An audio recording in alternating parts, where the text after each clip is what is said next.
his realm. And Daniel continued even unto the first year of King Cyrus. And so, again, chapter 1 shows that because as Christians, because we're children of God, we are always opposed to the culture of the systems of the world. And because that is true, we have to be able to be committed to God. Because there are going to be numerous opportunities for us to choose the other way. Okay? And now before I go, real quick, I wrote down some points that's practical for our lives. Because every time, you know, when you're sitting here listening to a preacher or a minister or anybody teach, especially when it comes to the Bible that so many people think was written so long ago, how does it affect me? You want to know, so what? You know, yeah, Daniel did, you know, he was committed. So what? What's that have to do with me? I got bills to pay. I got stuff to do, you know. So what? And here are the principles that we can take from chapter 1 of Daniel. Number 1, God's people often live in an alien environment.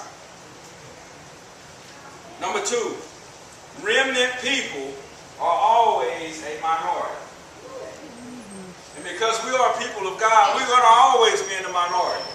No matter where we go, we will be in the minority. Number 3, we never know where God will use us. You know, Daniel was used after he had been taken away from his home. God honors the obedience of his people.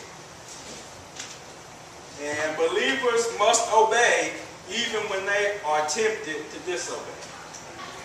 And now those are the principles. And here comes the so what. Since we often live in an alien environment, we should prepare our children in order to serve God in any situation. Like I said, we are in an alien environment. When we go to work, when they go to school, when they're at the park, they are in an alien environment. So we ought to prepare them for serving God in any situation. Remnant people are always a minority.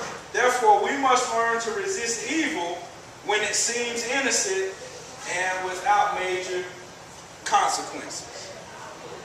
We must learn to resist evil when it seems innocent and without major consequences.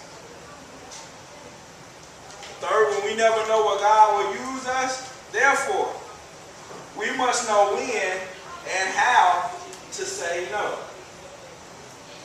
Because there's some things you're going to encounter in the world that we know we ought to say no. But you got to know when and you've got to know how to say no to be effective.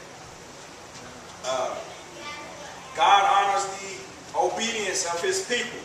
So we need perseverance and determination to thrive spiritually in a world that wants us to fail. So we need perseverance and determination to thrive spiritually in a world that wants us to fail.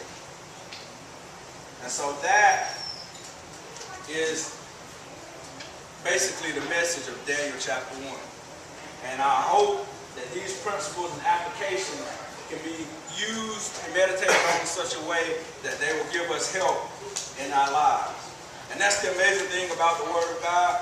So even though it was written in a particular place, at a particular time, to particular people, even though we come hundreds and thousands of years later, we are still a part of that particular people. And that even something that was written so long ago has tremendous influence and value in our lives today. So before we go, I done ran over a little bit. Anybody have any questions or any comments they'd like to make about what we talked about today? If not, Pastor, you got anything you want to add? All right.